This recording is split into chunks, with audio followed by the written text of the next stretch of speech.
Değerli dostlar, sevgili arkadaşlar, Sinan ile Gala Manşet'e hoş geldiniz. Gene fırtına gibi bir yayına başlıyorum. İnanılmaz 3 maç değerlendireceğim. Biriktire biriktire geliyorum artık çünkü lig maçlarını yorumlamak hiç içimden gelmiyor açıkçası. Çünkü bu ligde oynanan futbolu yorumlamak çok da zul oluyor bir saatten sonra. O yüzden Liverpool maçı, Beşiktaş, Liverpool, Başakşehir üçlü bir combo yapacağım. Karışık. Biraz yatıracağız, biraz kaldıracağız, biraz seveceğiz, biraz öveceğiz, biraz kızacağız, biraz küseceğiz ama günün sonunda galip olan takımı avuçlarımız patlarcasına alkışlayacağız tabii ki de. Evet, yeni bir kreasyon Galat sweatshirtümle huzurlarınızdayım. Hadi o zaman başlıyoruz. Sinan ile Gala Manşet tüm hızıyla başlasın bakalım neler olacak. Evet, demiştim biraz hızlı başlayacağım diye. İşte Beşiktaş maçı tabii Liverpool maçı öncesine geldiği için biraz sıkıntılı bir süreçteydi. Bizde böyle Türkiye'de abuk sabuk inanışlar var ya, işte böyle Avrupa Kupası maçı öncesi derbi maçına konsantre olunmaz. Çünkü Salı günü oynanacak Liverpool maçı çok önemli. O yüzden bütün takımın kafasında aslında Liverpool maçı var. Beşiktaş maçını zul olarak görüyor. Zaten puan farkı var falan filan. Ne olacak ne bitecek. Bir de deplasmandasın. Zor bir süreç ama bunu söyleyen arkadaşlara, dostlara hep ben şunu söyledim senelerce. Ya kardeşim, siz kendi işlerinizi hep böyle mi yaptınız? Yani ne bileyim, bir sipariş aldığınızda, bir proje aldığınızda, bir toplantıya gireceğinizde aman dur, çarşamba günü çok önemli bir toplantım var. Pazartesi günkü toplantıda hiç konsantre değilim. Meeting'e hiç kendimi set edemedim. Çalışmalarımı gerçekleştiremedim gibi mi giriyorsunuz? Ya da işte atıyorum çarşamba günü çok yüklü bir siparişimiz var. O yüzden pazar siparişlerimizi yapamıyoruz arkadaşlar. Kusura bakmayın deyip ekibi mi yatırıyorsunuz? Hiç öyle bir şey yok. Gün içerisinde bile çoğu arkadaşımız, inanıyorum ki 2-3 tane çok önemli toplantılara ya da 2-3 tane bitirişi olan işlere kalkışıyorlar ve bu her gün her gün her gün süre geliyor. Futbolcu arkadaşlarımıza da inanıyorum ki her çıktıkları maç düdük çaldığı itibariyle, koşmaya başladığından itibariyle akıllarının bir sonraki maça gideceğini hiç ama hiç düşünmüyorum. Düşünseler zaten böyle bir futbol oynayabilme lükslerinin olduğuna da inanmıyorum. Evet, Beşiktaş maçıyla başladım. Beşiktaş maçını çok açıkçası zor geçeceğini hiç düşünmedim baştan, söylemek gerekirse. Yeter ki dedim biz doğru bir kadro, doğru formasyonla çıkalım. İlk 45 dakikada atacağımız 1-2 golle Rolanti'ye maçı geçirir. Daha sonraki 30 dakikayı, 40 dakikayı biraz daha rahat geçiririz diye düşündüm. Çok özür diliyorum, araya girmem lazım. Çok hızlı başladım. İnsanlar çünkü ilk 5 dakikada bu konuşmalarımı çok önemli bulup ya izlemeye karar veriyorlar, devam ediyorlar ya da durduruyorlar. Sevgili Profesör Doktor İlber Ortaylı'nın vefatından dolayı çok üzgün olduğumu belirtmek zorundayım. Yani hakikaten Türkiye tarihi ve Türkiye entelektüel bakış açısı, Türkiye bilgeliği açısından çok önemli bir insandı.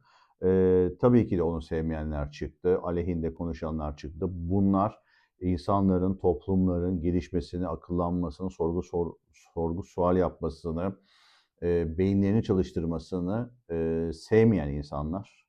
O yüzden de bu sevmeyen insanlar, nasıl diyelim, İlber Ortaylı'nın arkasından da laf edecekler tabii. Çünkü onlar düşünen, konuşan, tartışan, akıllı eren, akıllı çalışan insanları sevmiyorlar. Çünkü onlara aptal insanlar gerekiyor. Biz aptal değiliz. Türk halkı hiçbir zaman aptal değildir. Akıllı bir halk olmuştur. Akılımızı da maalesef bazen kötü yollara, maalesef bazı hızlı yollara da evrilsek de günün sonunda Türk aklı denen bir şey var. Unutmayın ki NASA'dan ilk giden uzay aracının dönmesini sağlayan ve o yazılımı yazan da bir Türk. Onun sayesinde 1960'larda o astronotlar Anıtkabir'e boşuna gelmiyorlar. Bunun gibi daha bir sürü doktorlarımızın yaptığı, bilim insanlarının yaptığı araştırmaları veya buldukları özel şeyleri koyabilirim. İlber Ortaylı bu açıdan çok önemli bir insandı. Allah rahmet eylesin. İnşallah İlber Ortaylı gibi tarihe meraklı, okumaya meraklı, insanları eğitmeye, konuşmaya ve programlamaya meraklı insanlar çıkar. Ve bu insanlar bizlere ışık olmaya, çocuklarımıza, torunlarımıza ışık olmaya devam ederler efendim Atatürk Türkiye'sinde. Bu birinci konumuzdu. İkinci konu, bugün üzüntülü bir video gördüm. Serhat Akın oğluyla futbol oynayamadığını ağlayarak anlatmış. Ne acıdır ki futbolcu bir baba.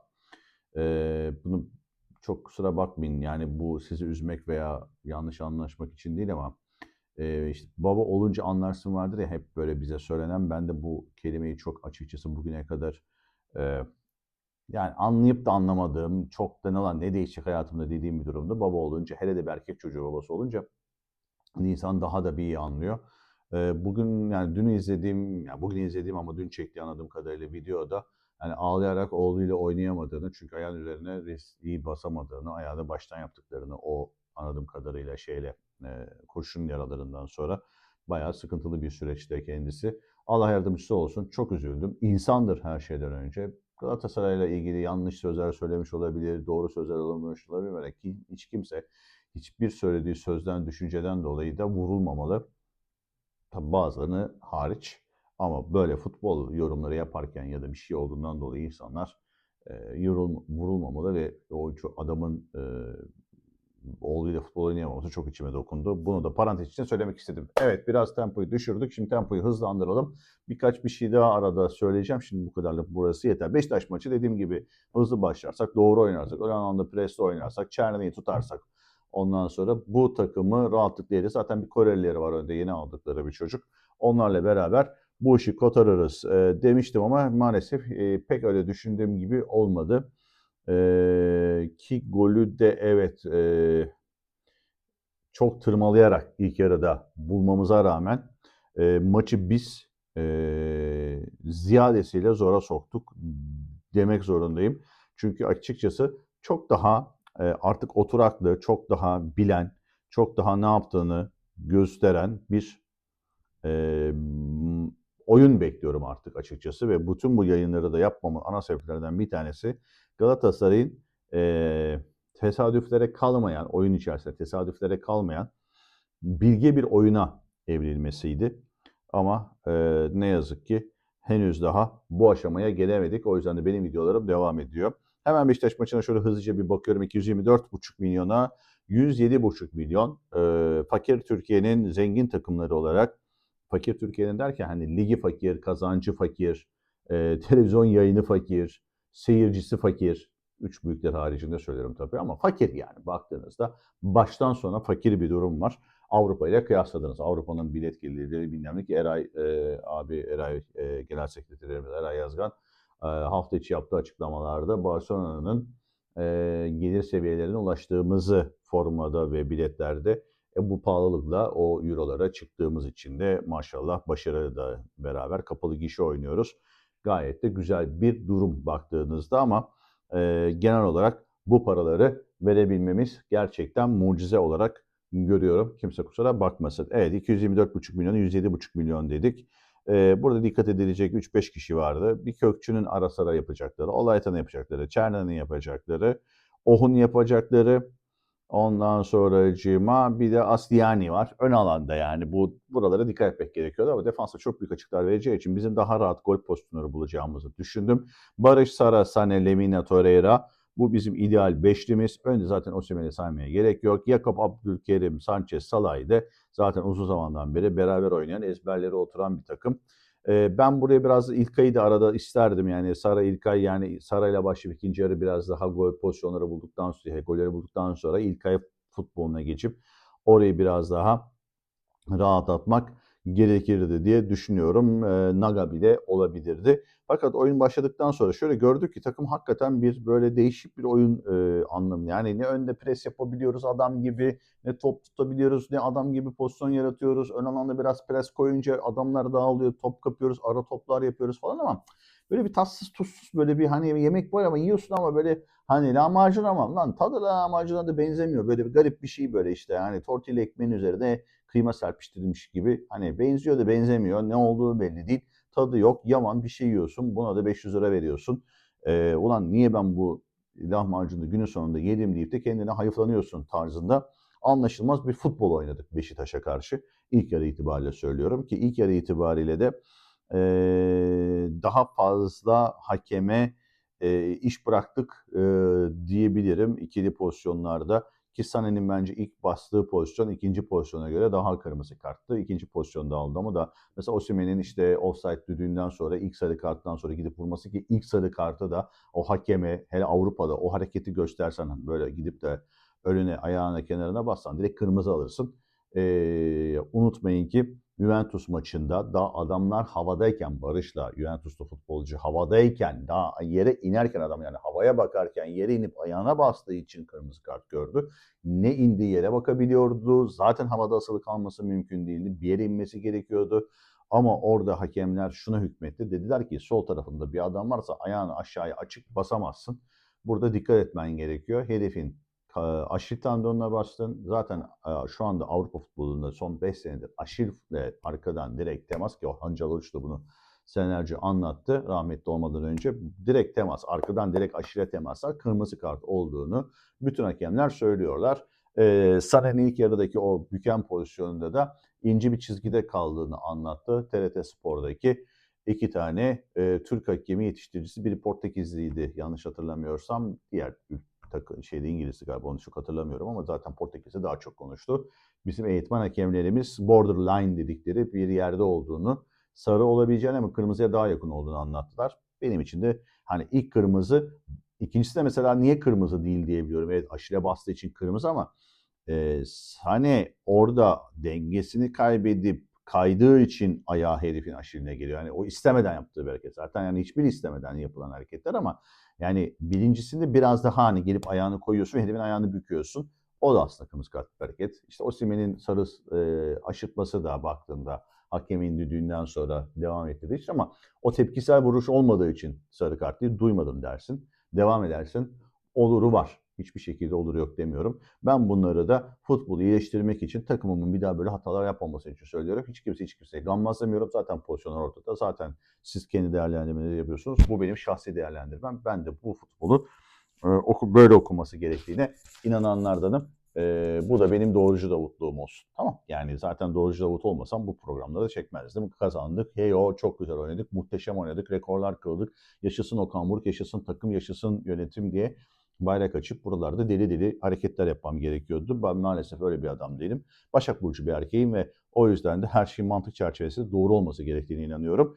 Galatasaray'ın da oynayacağı futbolun çok daha güzel, çok daha doğru olması gerektiğine inanıyorum. Juventus'un bize ikinci yarıda 10 kişi kalıp da içimizden geçtiği futbol gibi mesela. Anlatabiliyor muyum? Yani orada böyle far görmüş tavşan gibi ya da far görmüş tilki gibi böyle baka kaldık. Adamlar içimizden geçtiler. O yorumumda şu videoyu da şuraya bir yere atabilirsem, becerirsem atacağım ki herhalde beceririm. Zaten şu hazırlık süreci bile beni çok zıvanadan çıkartıyor. Söyleyeceklerimi unutuyorum.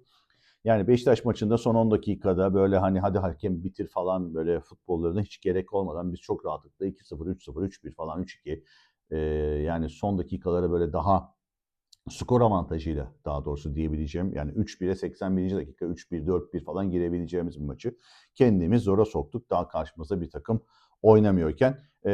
Sané'nin kırmızı kart görmesi de zaten işin ne diyelim mum dikmesi oldu. Arkasından yaptığımız garip guraba değişikliklerle de zaten oyunu tamamen defans hattına attı. Bakın 90'da 2 tane değişiklik yapıyoruz. Yunus Akgün'le Kaan Ayhan giriyor. İlkay Gündoğan girmedi. 67 Boya giriyor. 81 Eren Elmalı giriyor. Yani yaptığımız hiçbir değişiklikler atak değişikliği değil. Yani bir tek Yunus 90'da giriyor vakit geçirmek için. Yani atak değişikliği değil. Kaan Ayhan giriyor 90'da bak. 67'de Sacha Boy'u alıyorsun, defansı beşliyorsun. Ondan sonra 81'de Eren Elmalı'yı alıyorsun, defansı altılıyorsun. Tamam hani defansı yaparak yani defans oyuncusu olarak defans yapıldığını zannettiğimiz için bizim Türkiye'deki ikinci yanlış öğretilerden bir tanesi.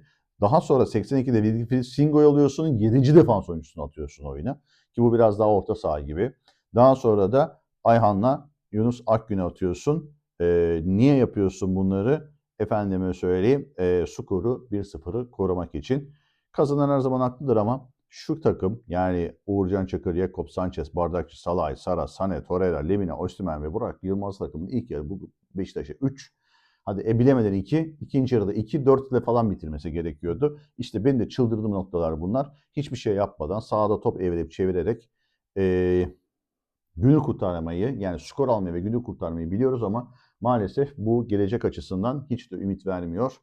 diyeyim ve Beşiktaş maçını burada noktalayayım. Pardon, Beşiktaş maçıyla ilgili söyleyeceğim bir şey de var. Barış Alper'in ceza sahası içindeki pozisyonu tamamen penaltıdır. Buna vermeyen hakem ve VAR da Köroğlu kördür. Kimse kusura bakmasın. Madem kendi tarafımıza iğneyi çuvaldızı sapladık, iğneyi de sapladım bir tarafa. Barış Alper'in ceza sahası içindeki hareketi %1.000.000 penaltıydı kardeşim. Buna hiç kimsenin diyecek bir şey olmamalı. Yani orada kör gözün parmağına ki biz bunun daha ağır kararlarını Galatasaray'a verilmiştir arkadaş. Daha ağır kararları Galatasaray'a verilmiştir. Bunu da 2 kere 2 4 söyleyeyim. Yani bütün maç zaten Barış'ı kaçır, onu kaçır, pozisyona gireme. Hele golden önce Osimhen'in bir çırpınışı var. Şu topu arkadayım bana top atın, arkadayım bana top atın deyişi. O bile hani Zorla Sané'ye resmen orta kestirtti, top attırdı. Bu bile yani o anda doğaçlama bir durumdu. Tamam, futbolda böyle doğaçlama olaylar olur ama gözünü seveyim ya. Gözünü seveyim. Biraz daha ayağı yere basan, biraz daha ne yaptığını bilen, biraz daha yani çalışmış, artık 4. senesine gelmiş bir teknik direktör ve 2 senedir beraber oynayan bir takımın, hele 60 maça çıkmış bir takımın da hani Allah rızası için böyle karambol futbol oynamasın ya. Yani ne ön alanda baskı yapıyorsun, baskı değil. Orta sahada savunma yapıyorsun, savunma değil. Kabuğuna çekiliyorsun, kabuğuna çekilme değil. Kontratağa çıkıyorsun, kontratağa çıkmayı bilmiyorsun. Organize atak yapayım diyorsun, topu getiriyorsun şuraya kadar. Ulan şimdi tövbe estağfurullah ya. Topu getiriyorsun buraya kadar, buraya bak. Buraya kadar gelmişsin bak. Allah rızası için ya. Bu ne arkadaş ya? Bu hangi aklın ürünüyse bu. Yani hangi Barcelona'dan falan tiki-taka'yı mı öğrenmiyor? Yani Pep Guardiola'nın tiki-taka'sını mı? Ya Allah rızası için ya. Defans çıkmış buraya. Tamam mı? Takım gelmiş buraya. Top gelmiş buraya. Şuraya kadar topu getirmişiz. Artık şuradan 2 adım ileri gideceğiz. Mehteran takımıyız ya. Bir ileri gideceğimiz 2 geri geliyoruz ya. Bu top buradan abi nasıl oluyor bilmiyorum. Buradan böyle bir paslaşıyoruz. Buradan Uğurcan Çakır'a gidiyor abi top ya. Uğurcan Çakır'a gidiyor abi top. Sonra bütün takım aşağı iniyor. Biz burada bir evelip gevelemeye başlıyoruz. Beşiktaş maçında da aynı, Liverpool maçında da aynı, Başakşehir maçında da aynı. Son olarak geldik Liverpool maçına. Evet, Liverpool maçı önemli bir maç. Ondan sonra niye önemli bir maç diyecek olursanız ya işte öyle. Bizimle eğleniyiz. Evet.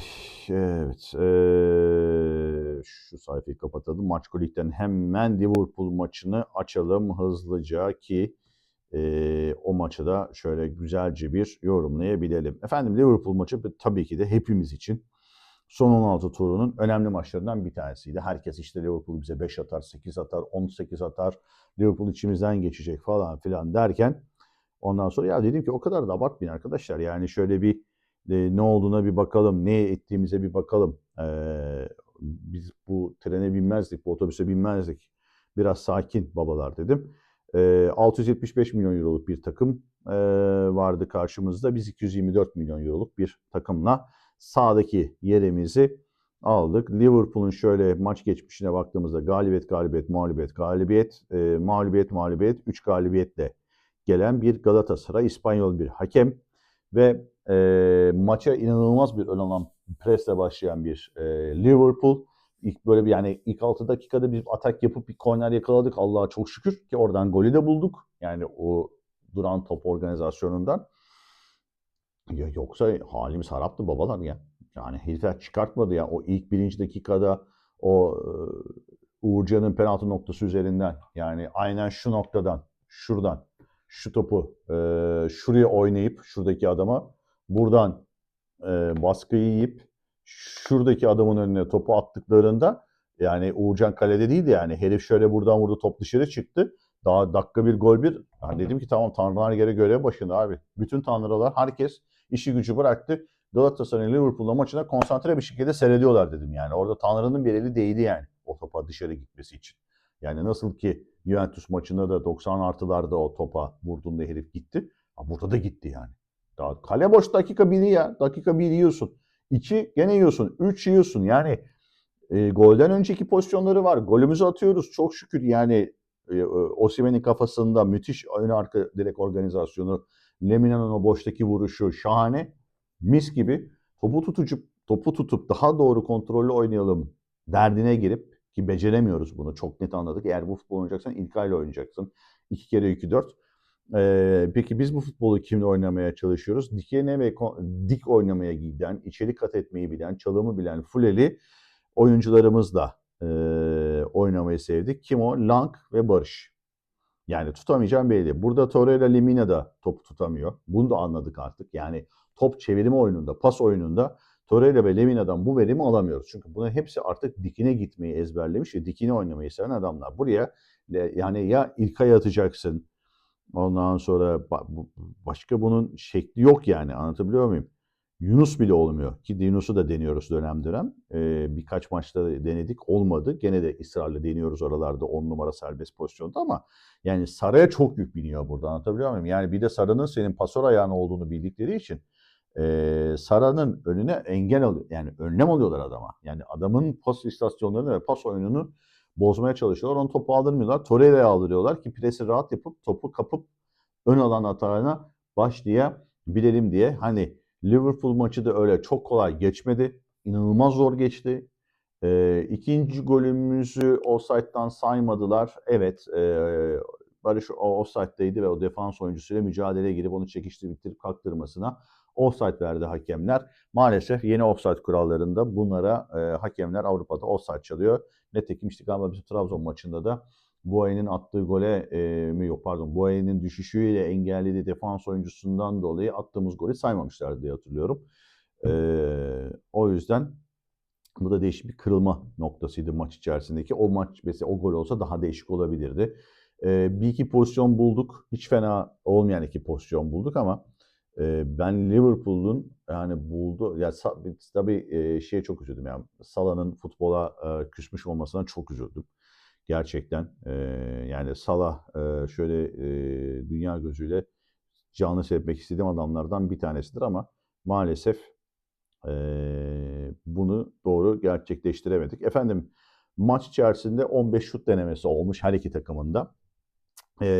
Bizim 15 şutta ceza sahası dışından 3 ki bu hep genelde defanslara çarpıyor. 4 isabetli şutumuz var. Onların da 15 şutta 6 tanesi ceza sahası dışına olmak üzere 6 şutları isabet bulmuş. Baktığımızda 26-31 uzaklaştırma var.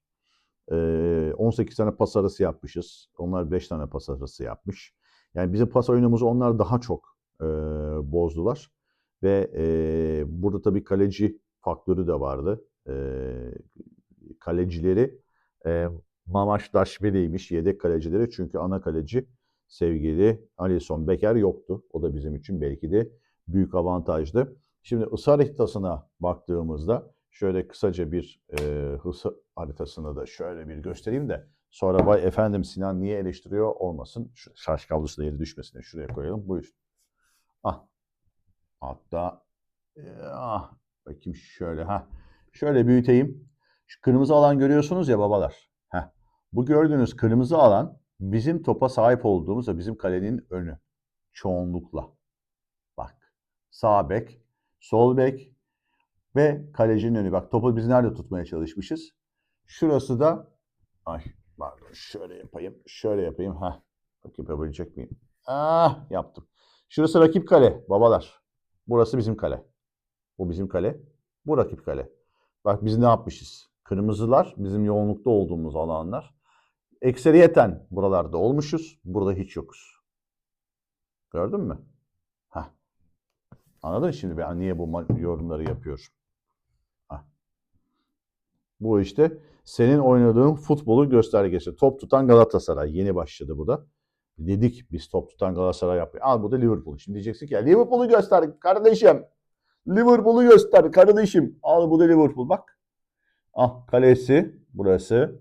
Defans böyle. Bak senin önüne kadar gelmiş adamlar. Böyle buraya kadar yayılmışlar. Kırmızılıklara bakarsan kırmızılıklar tabii yoğun olan yerler. Sarılar, yeşiller. Anladın mı babacığım bak. Şimdi seninkine tekrar geri dönüyorum. Bunu ezberle. Şimdi Galatasaray'ı açalım.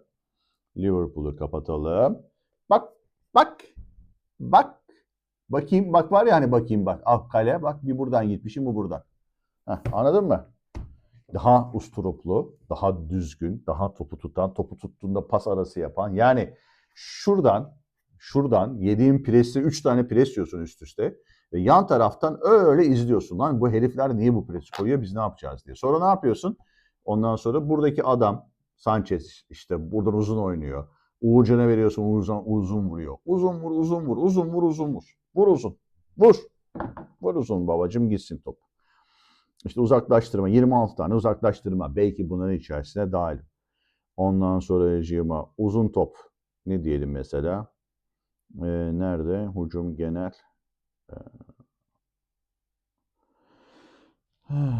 Şurada var mıydı ya? Bir dakika. Şurada paslar. Paslar var. Oyun bölgesi var. Topla buluşma mesela. Şuradan Liverpool çekelim. Galatasaray'ın topla buluştuğu yerler. Çoğunlukla olarak kendi yarı sahamız ve kalenin önü. Çok nadiren de atak bölgesi. Şöyle Liverpool'a baktığımızda da onlar tamamen böyle doğru bir yerleşim yapmışlar. Hadi bunu da göstereyim. Topla buluşma noktaları adamların. Bu Liverpool'un topla buluşma noktaları. Şöyle kapatalım. Okey to. Anladınız mı? Şurası. Ay dur yapamadım, kaydı. Hoppa.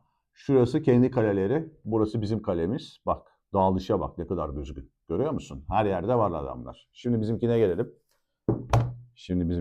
Şimdi normalde adamlar her şeyi doğru yapıyor da bizi de ilahlar koruyor.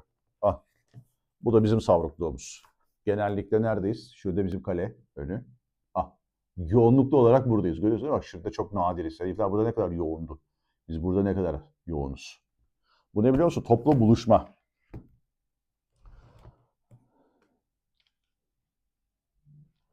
Yani diyeceğim ama ki Liverpool maçını evet kazandık. Seyircimizin büyük gayretiyle kazandık. Yani seyirciye büyük bir alkış. Hakikaten o gırtlaklarını yırtarcasına o ıslık çalmaları, bağırmaları.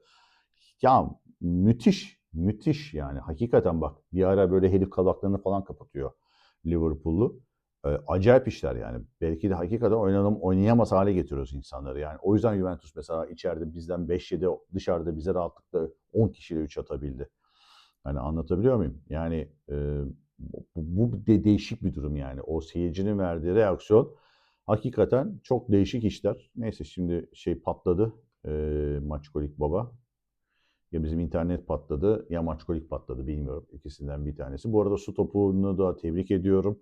Avrupa şampiyonu olduk. Su topunda da namağlup Avrupa şampiyonu olduk ve müthiş bir başarı. Kendilerini hakikaten inanılmaz tebrik ediyorum. Çok başarılı bir iş. Avrupa'dan gelen her kupa, Avrupa'da yenilen her takım bizim kuruluş amacımıza hizmet eden bir durumdur.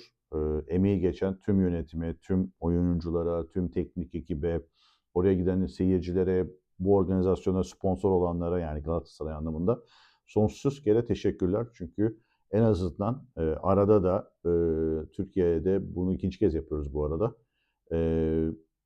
Başka oyun yani başka sporların da olduğunun en büyük göstergesi.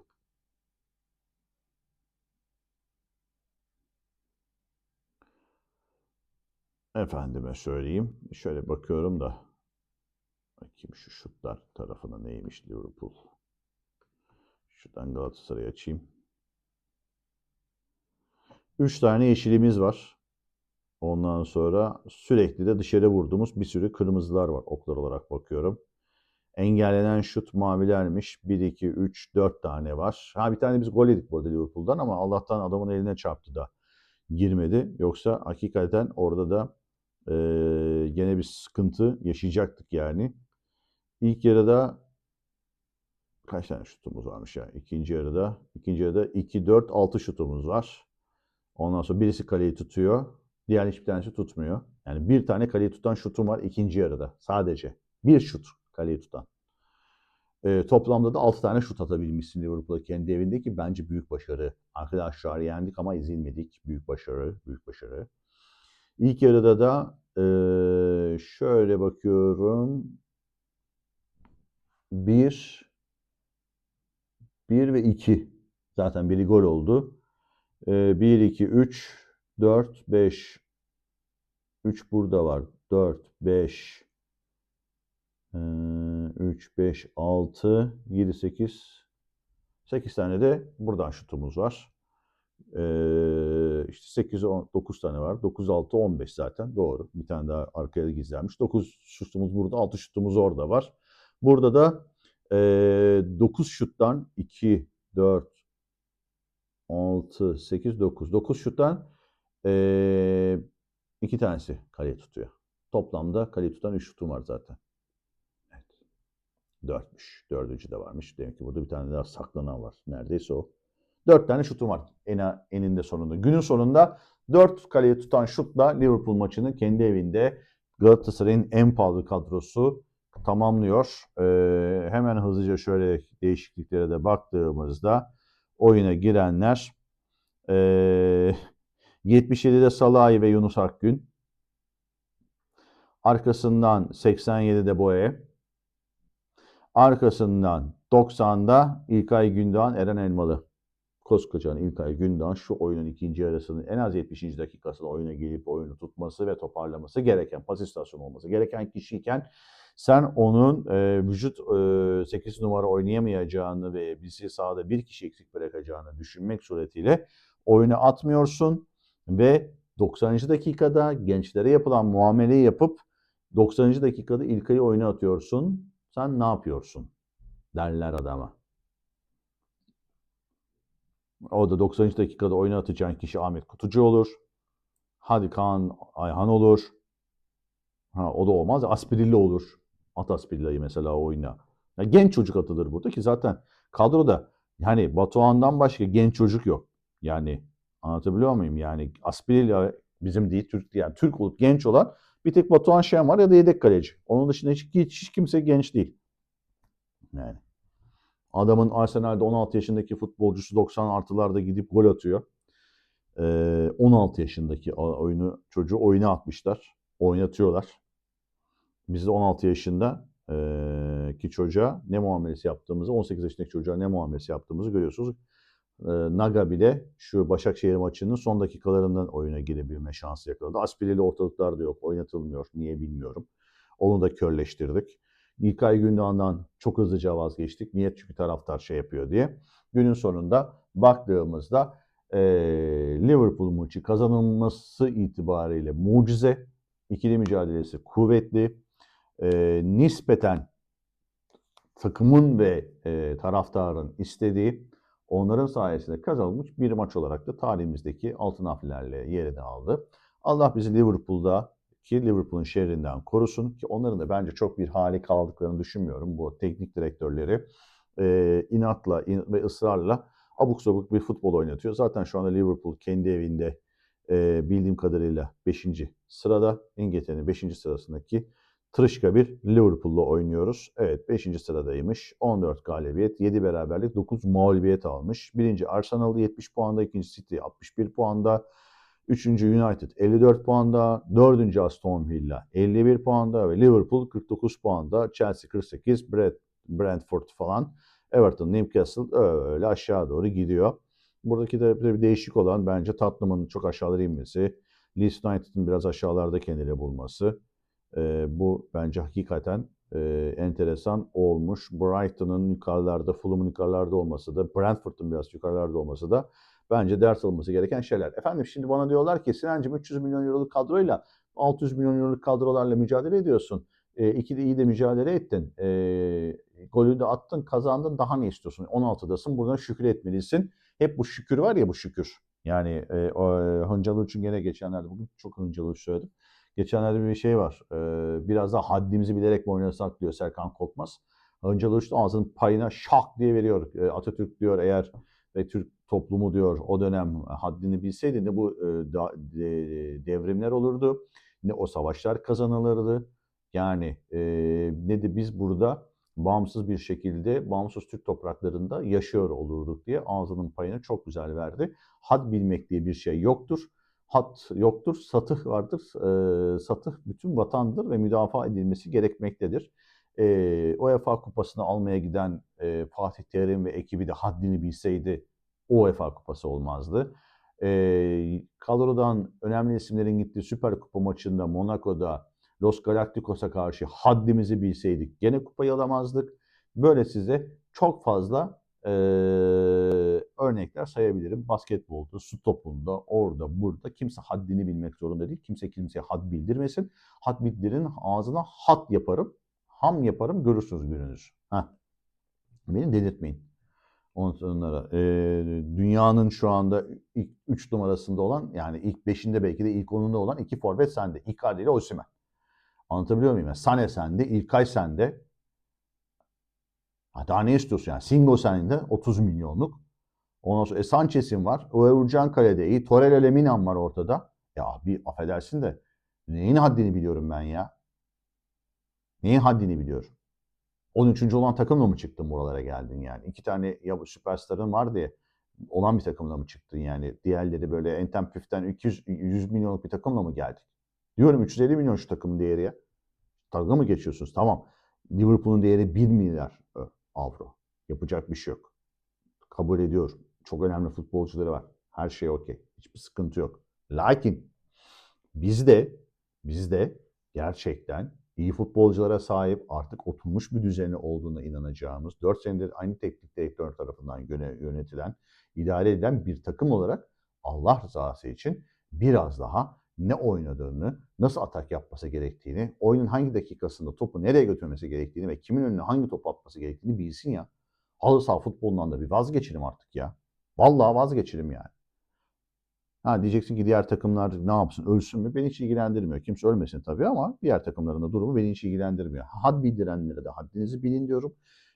Liverpool'la 5. ile Şampiyonlar Ligi şampiyonluğunu kafasına koyan bir Dursun Özbek varsa eğer ve yönetimi varsa eğer ve Okan Buruk da bu sene Avrupa senesi diyorsa kimse kusura bakmasın. Bu Avrupa'da doğru futbol oynanacak. Bu oynanan futbol doğru futbol değil. Juventus futbolu doğru futbol değil. Bu Liverpool futbolu doğru futbol değil. Biz doğru futbol oynamak zorundayız. Bunun için de kendimizi geliştirmek zorundayız. Bunun için de yardımcı antrenörlerin kuvvetlenmesine ihtiyaç var. Bunun için duran top organizasyonları daha çok çalışmaya gerek var. Bunun için ön alanda baskı yerinde o topu sürekli Uğurcan'a verip ileri degaj yapmaman gerektiğini bilmen gerekiyor. Topu Torreira ile Lemina ile Sara ile çıkamıyorsan nasıl çıkman gerektiğini, nasıl üçgenler yapıp topu hızlı bir şekilde kanatlara indirmen gerektiğini çözmen gerekiyor. Senin ön alandaki presini ortaya attıkları bir tabii hiç kimse bunu dikkat etmez ama basketbolda bu vardır. Eğer sen alan savunması yapıyorsan alan savunmasını iki şekilde yıkabilirsin. Ya dış atışlara seni zorlayacağı için dış atışlarda bulacaksın yüksek yüzdeyle adamların alan savunmasından vazgeçmesini sağlarsın. Veyahut alan savunmasını basket yenebileceğin ikinci ve en doğru taktik de faul çizgisinin üstüne uzunu çıkartmaktır. Orada pasör görevi görür, içeri yapacağı koşularla ve kenarda boşalacak adamlarla orayı da işlersin. Doğru atak organizasyonuyla, 2'ye 1'lerle, verkaçlarla yani 2'ye 1 dediğim basketteki 2'ye 1'lerden bahsediyorum. Verkaçta futbolda uyarlanması gereken şey. Eğer sen kapalı defansa hücum ediyorsan ne yapman gerekiyor? Penaltı noktasına yaya iki tane adamı koyup pasör görevi yapıp onların alanı dağıtmasını beklemen gerekiyor. Veya top tutup seni koşturmaya, yani daha çok koşup alandaki boşlukları değerlendirmen gerekiyor. Çünkü onlar sabit bir şekilde senin onlara karşı hücum etmeni bekliyorlar. Biraz beyninizi çalıştırın. İşte İlber Hoca bu yüzden çok önemli bir insandı. Anlatabiliyor muyum? Çok önemli bir insandı. Önemli değil. Biz bu turu da geçeceğiz. Bir Liverpool maçını da geçeriz. Hiç önemli değil. Bundan sonraki atıyorum işte Başakşehir'le oynadık. Yani Başakşehir maçı hani var ya, evet Liverpool maçından çıktıktan sonra çok zor. Konsantre olması da zor. İkili mücadelesi de zor. Kafayı getirmek de zor ama biz götümüzü boşuna yırtmadık bu kadroyu genişletin diye. Yani geniş kadroda senin Başakşehir'e çıkmayacağın takım başka bir takım olması gerekiyordu. Yani daha ilk Liverpool'da yani Liverpool maçını dinlendirip mesela Icardi ile direkt çıkabilirdin biraz daha, anlatabiliyor muyum? Biraz İlkay ile çıkabilirdin. Yani değişik şeyler yapabilirdin orada. Yapmamayı gene tercih etti Galatasaray ama dediğim gibi doğru bir işte yapmadı. Maalesef şurada da zaten çok bir şey kalmadı. Bu arada Göztepe maçımızı da biliyorsunuz ertelendi. Çünkü Liverpool'la oynuyoruz. Rakibimiz bu hafta gene bir lig maçı yapacak. Sıkışık fikstürde. Onlar da zaten bu maçı da bence beraberlikle kapatırlar ve bizim önümüzü açarlar. Evet yani bu sefer de bak gene aynı hataya geri döndük. Cezalı olan Okan Buruk Çünkü Beşiktaş maçında itiraz ettiği için 4. sarı karttan cezalı duruma düştü yanlış bilmiyorsam. Kenarda yoktu. İrfan Hoca vardı. Yunus 10 numaradaydı. Lang Barış vardı. Ondan sonra Torreira Sara. Yani Yunus'un olmadığını görüyorsun artık o pozisyonda. Yani denemişsin kaç maç sana olmadığını göstermiş kendi. Ve inat ve ısrarla Yunus'u 10 numarada deniyorsun. Hani niye denediğini de anlamıyorum. Bari başka bir şey dene. Yani orada Naga'yı at ne bileyim böyle bir değişik bir şey çıkart tamam mı? Yunus'u da dinlendir. İçeride ne bileyim Asprilla'yı at, Barış'ı at oraya mesela. Yani Asprilla Barış Lang yap, Barış'ı 10 numara gibi kullan. Ya zaten pek 10 numarada gibi kullanmıyorsun. 4-4-3-5-2 diziyorsun aslında takımı baktığında. Yani oradaki Yunus 10 numara gibi gözükmekle beraber serbest rolde bir 10 numara. Yani hem forveti de 2 diyor, Osimhen'in yanına prese koşuyor, orta alanı gelip de 5 diyor. Geri geldiğinde 6'lıyor ya da işte 3-5'te ya da 4-4-2 dizilinde 4-5-1'e çeviriyor seni. Yani böyle bir serbest aktör oynuyorsun. Sahanın her tarafına geçsin istiyorsun ama Yunus bunu daha idrak edemedi çocuk. Anlamıyor yani. Yunus'un tek becerebildiği şey ondan sonra buraya gelip buradan geçip içeri pas atması, buraya inmesi, buraları karıştırması. Yani kanat adamı. Ayağı şu çizgiye basacak. Sağ ayağı bu çizgiye basan Yunus'tan verim alıyorsun. Burada seyyar gezdirdim Yunus'tan verim alamıyorsun. Ha, bunun yerine Barış'ı koyduğunda Barış buralarda daha önce forvet oynadığı için, sağ tarafta, sol tarafta oynadığı için, beklerde oynadığı için, buralarda ikilediği için yeri geldiğinde Icardi'yi daha rahat edebilir düşüncesini hiç aklına getirmiyorsun ki yukarıdan seyretmenin verdiği avantajla, yukarıdan tribünden seyretmenin verdiği avantajla yaptığın hatayı gördün. Onu değiştiremedin birinci yarı. Nedense bizde birinci yarı bir şey değiştirilmez. Ne oyuncu değiştirir, ne taktik değiştirir, ne oyuncunun yerleri değiştirir. Çok nadiren yapılır. Bazen kanat en fazla işte sağ sol kanatlar değişir. Sen oraya sen buraya derler. İşte öyle bir kanat değişikliği olur ki hani sanki bunu savunamayacak oradaki adamlar. Ah. Neyse ikinci yarı bu sefer ne yaptın? Barış'a serbest rol verip Yunus'u kenara aldın ki zaten adamlar ikinci sarıdan kırmızıyı da görünce maç geçmiş olsun oldu. Hemen arkasından duran topla da golü bulunca çok rahatladık. Ama hala oyuna e, yani Naga'yı atmak çok doğruydu. Ondan sonra Icardi'yi atmak çok doğruydu. Tamam.